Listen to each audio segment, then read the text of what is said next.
My buddy Johnny Millennium and I went to go see another movie. This is a brand new superhero movie starring Wolverine, Hugh Jackman, but it's not called Wolverine, it's Logan this time, and it's a very different superhero flick, isn't it? What'd you think?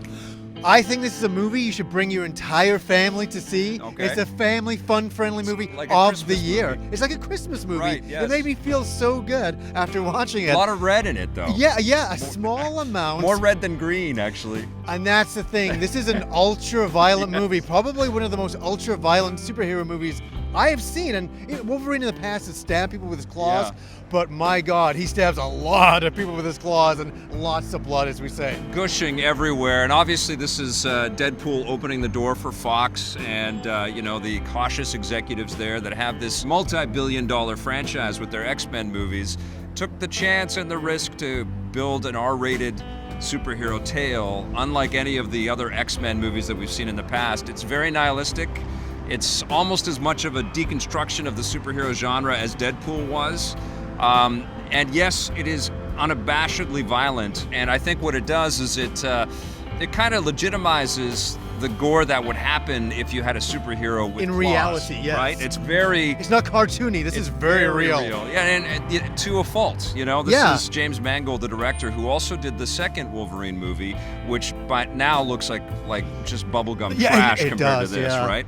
And almost all of the other X-Men movies just look so superfluous and silly in context or in contrast to the hyper-realism of this film, right? I know, and we went from the original Wolverine movie, which I thought was and then the last one was okay, but this one is like a different movie altogether. Yeah. And when penance was paid.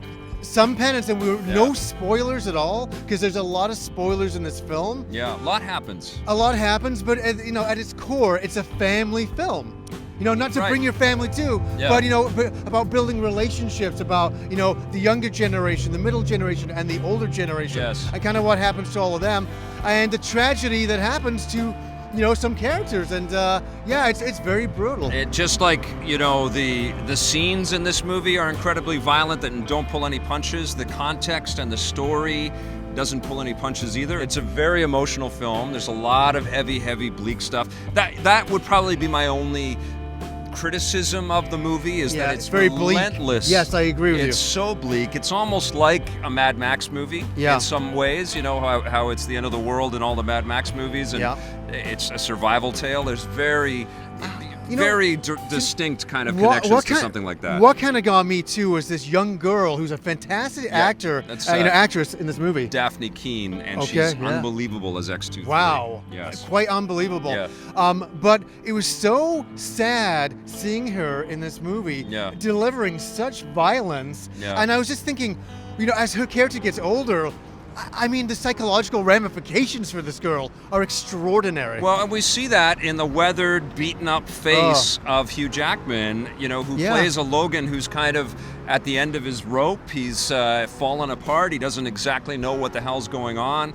He's also got a much older Professor Xavier to take care of. Patrick Stewart in an unbelievable performance here. And it is really, really wrought with emotion, and obviously lots of connections to the previous adventures that they had been on. But you're right, this feels totally different. This doesn't feel like it's part of the lore. It's like they went off and were able to build their own sort of alternative fiction with this thing. Yeah, and some great super villains, some great battles. Yeah. Like if you just want action from a Wolverine movie, you're gonna get it. Yeah. But you're gonna be surprised how much you're gonna get. Yeah. All the way through to the end. And I was quite surprised by this movie, and I know we keep going on about the violence, but when you watch it, you'll understand why we're going on about it. It's visceral, and in certain places cathartic, and sad. always powerful, and very sad, and very heavy.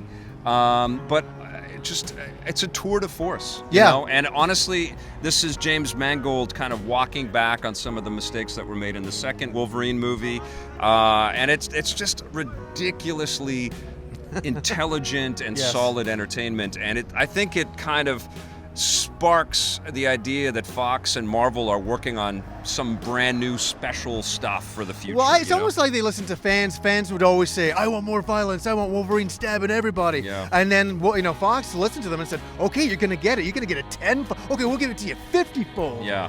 And to a point where it's almost shocking how much it's in your face. But, it doesn't make sense to have a character like Wolverine and him not to get to that, especially when he's a rage-induced animal of a character with these sharp claws.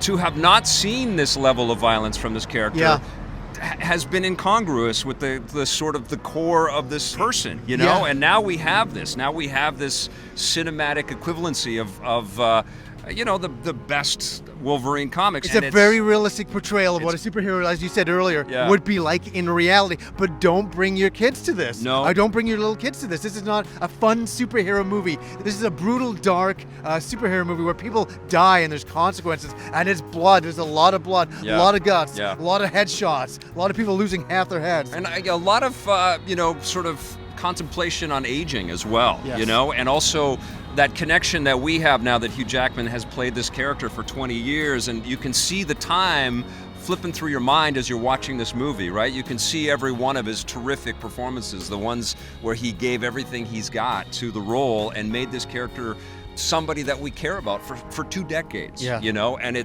this is a powerful celebration of that. He plays a very tragic character in this movie. Very tragic. Very tragic, and you just feel, as you just said, his entire life play out in front of you. Yeah. And the young girl picks up on that. There's a lot of intelligent things, as we were saying. This is a lot more intelligent than you think it should be. Yes. It's only when you leave the movie and you start thinking about it, you're like, wow. I loved every second of this thing. I really did like it. Richard E. Grant is a terrific villain. Jackman's at the top of his game. Yeah. Dafne Keen could have ruined the movie, child actors, but there are other children in this. Every child actor in this movie is fantastic. They're good. I just thought I won't say there's a whole bunch of kids in this movie. Yeah. That's a little cheesy, but they pulled it off. It's a little cheesy. Honestly, I think in terms of trying to maintain a future look to what X-Men might become. Yeah, without spoilers, as well as the sort of authenticity, the violent authenticity of the rest of the picture. Mangold really pulled it off. That's a very difficult balance to pull off, and he did it, Yeah, I agree with you. I think that the cheese is really kept to a minimum. The only thing I can say is that it's so bleak. It's depressing. I know, it's it is a depressing movie, but it's brilliant. It's really good. What are you going to give Logan? I'm going to give it an 8 out of 10. 8? That's it? That's it. Wow, okay. I guess I'm more into this stuff than you are. 9.5 from me. This Whoa. is fabulous. It's one of the best superhero movies I've ever seen. Hey, thanks for checking out that video on our EPN channel. It's just one small part of the things that we make around here. So if you liked it, don't forget to check out some of our other vids and hit that subscribe button.